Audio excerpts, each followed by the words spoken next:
Here I have Google Pixel, and today I'm going to show you how to change ringtone on this device. So firstly, let's open settings, then go to the sound section, then phone ringtone.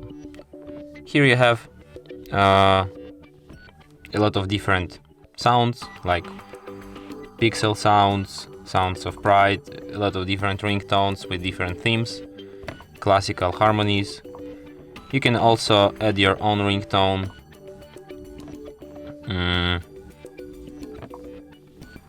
by tapping here, and here you can select any audio file from your phone's memory and set up it as a ringtone, but I don't have any audio files, unfortunately, so I'm just going to select one of these pre-installed ones.